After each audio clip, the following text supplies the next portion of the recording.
Hi Pisces! Welcome po sa ating channel at ito ay inyong Daily Gabay Tarot reading for July 5, 2024. Please be reminded Pisces, kung nakaresonate kayo, comment down. Kung hindi kayo nakaresonate, ibigay na po sa iba kasi general reading po ito. This is for you Pisces, July 5, 2024.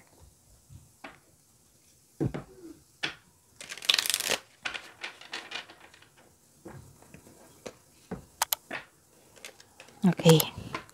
Gamitin ang reading na ito bilang gabay lamang. Please like, subscribe, and click bell button for notification para updated po kayo sa daily tarot reading natin.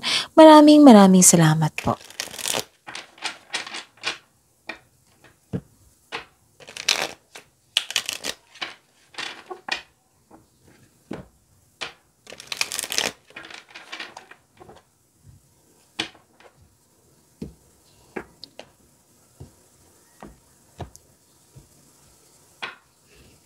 Spirit's Guide, mga ganap po para kay Pisces.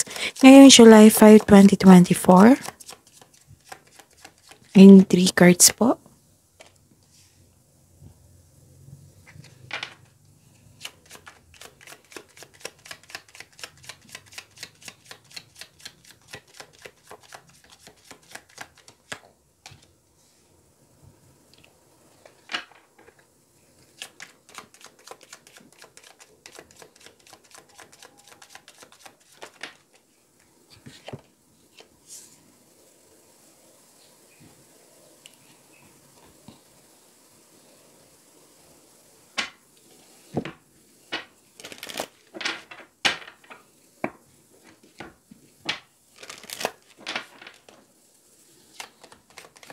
Spirit's Guide, mga mensahe po. Spirit's Guides, Angels, Archangels, Guardian Angels. Another message po para kay Pisces ngayong July 5, 2024.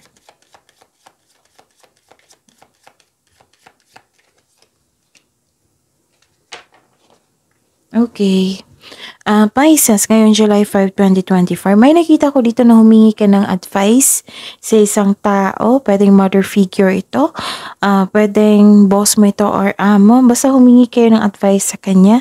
Protection, pwede. Pwedeng, okay. Pwede nag-usap kayo regarding sa inyong finances, sa career, big business. Yes, nagkaroon ng power, protection, and authority dito eh. Nagkaroon kayo ng strength ng dahil sa kanyang binigay na suporta at advice. Oo. Pwede din na, yun, hindi pwede. Yung, what I meant is, yung inspired kayo, na-motivate kayo. You're taking an action because you are inspired ng dahil sa kanyang advice. Sa kanyang, pwede din nag-commit siya sa inyo, nagkaroon kayo ng deal, ganun. Pwedeng ganyan. Tapos may nakita ko dito na makapag-rest ka ng maayos, kung makapag-relax ka ng maayos. You felt comfort kung nagstay ka sa bahay. And may nakita ko ng grupo ng tao dito nag-uusap. Pwede sila din na nagbigay ng suporta sa inyo. Pwede nag-uusap din kayo regarding sa domestic matters. Pwede nag-uusap din kayo sa regarding sa property na ibenta nyo or mag-renovate kayo or bumili kayo ng property, ganun. Nakikita ko dito. At may nakita ko ditong long-term plans regarding sa inyong career. And some of you nagkaroon na ng career stability. And some of you nagpaplano dito para magkaroon ng yung resulta. Basta nagkaroon ng mabuting pagpaplano dito para magkaroon ng wastong plano ganun. So, mensahe po para sa inyo, Pisces. Sabi po ni Archangel Uriel dito, pay attention to thoughts and ideas that come to you as they are answered prayer. Wow! And sabi po ni Archangel Raphael dito, eat a healthful diet, get adequate sleep, and exercise regularly for optimal health. So, this is healthy lifestyle.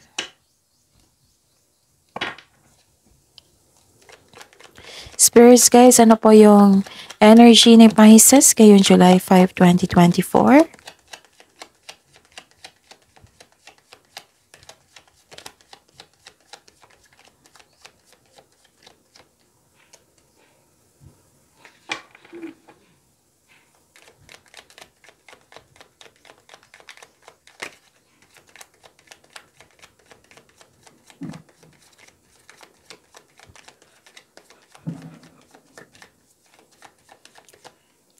So, this is daily reminder ha, kung napanood nyo ito July 5, 2024.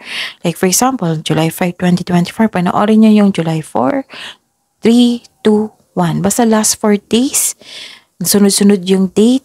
Kung panoorin nyo. Kung may repeating message, meaning kailangan nyo nyan bigyan ng atensyon. Kung maaari, bigyan nyo ng solusyon at aksyon. At sa mga suki ko dito ng Pisces, na humihingi sa akin lagi ng Mantikabay Tarot reading. So, July na po. PM niyo po ako for July 2024 Mantikabay Tarot reading. Kung nagpa 6 months from now kayo na reading sa akin, kung may nangyari na, pwede din na magpa 6 months from now reading kayo. Pwede na kasi may ganap na eh. And sa mga bago dito na gusto mag-personal reading, naka-focus mo sa career and money, naka-focus mo sa love life, o pwede din general, paano nyo ako makontak? So, comment down link. Again, comment down link. LINK. Para mag-reply ako kung paano nyo ako makontak. Okay? Maraming salamat po. Okay.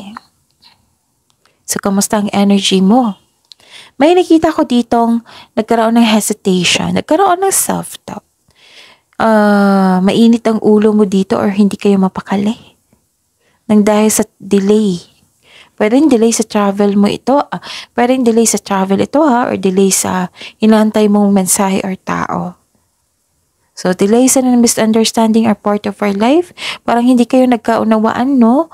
Ng isang tao. So, delays and misunderstanding are part of our life. Hindi ito ang sign na mag-give up kayo. Tapos, mag-ingat po daw kayo sa isang tao na manuloko. Pwedeng playboy ito, playgirl. Na may balak siya na masama sa inyo. Like, for example, maka one night stand. And don't worry, lahat naman tayo dito adult. Okay? Kaya dobleng ingat po kayo. And, may nakita ko dito na may concern sa materialism or materialistic na pwede din hindi marunong magpahalaga sa buhay. May selos po naganap. May concern sa hindi marunong mag-handle ng money or sa hindi marunong mag-handle ng relasyon. Naging materialistic. May taong hindi maasahan. So, instead of getting angry, have a conversation with this person about the expectation mo and make adjustment kung kailangan. And may nangihimasok sa desisyon mo sa buhay dito. Oo. Spirits guys, career and money po ni Pisces ngayong July 5, 2024.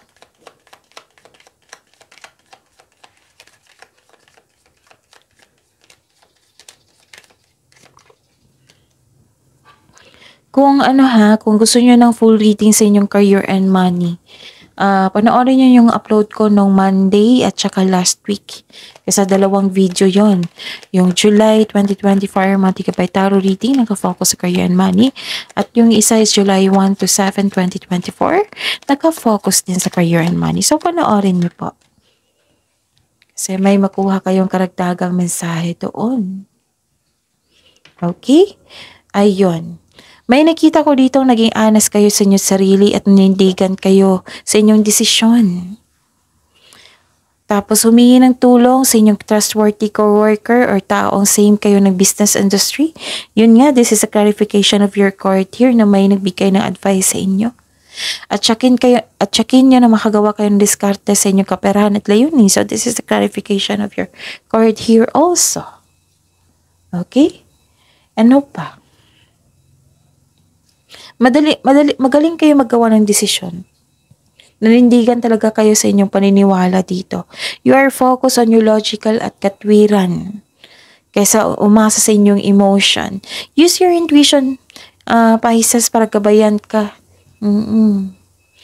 And, nakita ko dito na may ganap po na nakikita ko dito na ilagaan mo yung buhay karera mo, yung kaperahan mo. Nakikita ko dito. So, dalawang card na po nagsabi dito na may mother figure dito. Malaki ang kanyang influence sa araw na ito. It might be you, it might be this other person. Okay? Marami kayong iniisip na bagong idea ngayon para sa ikabuti ng iyong negosyo, trabaho at kaperahan. So, this is another card na nagsabi dito. Diba, may sabi ako kanina, nag-iisip kayo, nagpaplano kayo ng long-term plans para magkaroon ng stability sa inyong buhay, karera at sa kaperahan. Makatanggap ka din ng mensahe po, sabi po dito. Love life, self-love, partnership, and romance para po kay Pisces ngayong July 5, 2024. So, pasensya na po sa ingay kasi may dumaan. Don't worry, nakafocus ako sa reading natin ngayon and I'm hoping nakafocus kayo sa mensahe ngayon. May lumabas dyan sa screen nyo po ngayon yung bagong channel natin ng Love Life. Sa inyong love life. Andun po yung love reading nyo po. So, check nyo. Huwag nyo kalimutan mag-subscribe doon at i-click yung bell notification para malaman nyo na may bago tayong upload. Usually, uploaded yan afternoon. Yes, afternoon. Daily po. Tapos, ayun. Kung gusto nyo malaman kung valid ba yung feelings mo sa kanya, kung gusto nyo malaman kung ano yung next action niya, kung gusto niyo malaman sa person niyo, kung ano yung gusto niya sasabihin, kung kamusta yung feelings sa person niyo ngayon, andun po. So, comment down love link. Again, love link, L-I-N-K. Para mag-reply ako ng link. Mag-reply ako ng link niyan para pag isang click nyo, nag-show up na yung yung bagong channel. Para huwag nyo lang kalimutan mag-subscribe at i-click yung bell notification, okay? May nakita ko ditong nagkaroon ng lack of self-confidence dito dahil sa isang taong maluloko. Di ba may warning dito na mag-ingat kayo sa taong maluloko? Lumabas nga. Pag-isipan nyo niya ng mabubuti ha, pero at the end of the day, kayo po ang mag-decide niyan kasi buhay niyo po iyan. Basta may warning po dito, 2 card na po nagsabi. May makilala kayong malulokong tao, playboy ba yan, playgirl na may balak siyang masama sa inyo. Like for example, one night stand. Basta may masama siyang intention sa inyo. So, mag-ingat po kayo sa kanya, ha? Siguraduhin nyo po yung ma-maintain nyo yung peace of mind. Diba? Huwag kayong pumasok sa toxicity kasi may nakalaan naman sa inyo. So, hingin nyo kay God. And be confident na ready na kayo. Kasi kung ready na kayo, dyan yung darating yung tamang tao. Attract positivity. Okay? Ayun, nagkaroon ng blockages, hindi ka nakinig sa inyong intuition. Panahon na para mag-reconnect sa inyong sarili. Listen to your intuition, redirect your energies. Okay? At may nakita ko dito,